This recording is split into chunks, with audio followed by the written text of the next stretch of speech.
Remue ménage.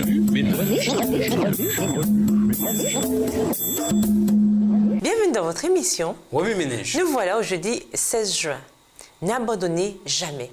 Lisons Psaume 37, les versets 23 et 24. Psaume 37, les versets 23 et 24. L'Éternel a fermi les pas de l'homme, et il prend plaisir à sa voix. S'il tombe, il n'est pas terrassé, car l'Éternel lui prend la main.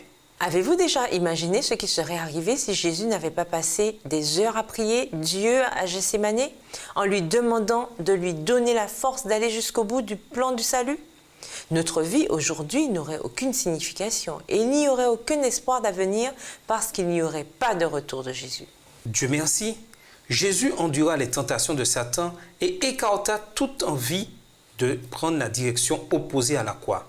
Au lieu d'abandonner, il se confia en l'amour de son Père et crut la victoire possible par la lutte et le sacrifice. Si votre foi est ébranlée parce que vous avez échoué à un examen, vécu une histoire d'amour désastreuse, perdu un ami, ou parce que vous pleurez la mort d'un être cher, ou souffrez d'un péché que vous n'osez confesser qu'à Dieu seul, alors ne cessez pas de croire que l'épreuve humaine la plus difficile à endurer, c'est Jésus-Christ, notre Sauveur, qui l'a subi.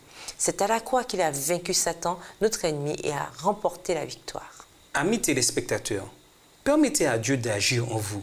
Notre avenir et celui de Jésus ne font qu'un, parce que Jésus a triomphé du mal et qu'il nous a réconciliés avec son Père.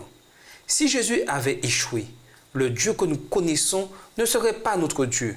En d'autres termes, en ce qui nous concerne, il aurait cessé d'exister.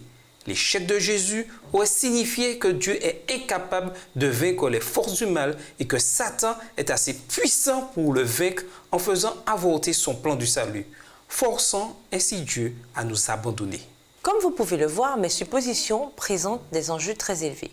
La défaite de notre Dieu biblique au moment de sa plus grande manifestation de puissance sur la croix du Christ est quelque chose que nous pouvons difficilement imaginer et encore moins prendre au sérieux.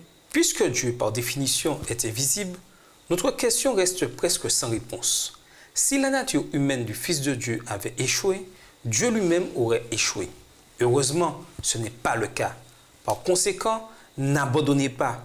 S'il vous arrive de tomber, permettez à Jésus de vous relever. Remue ménage.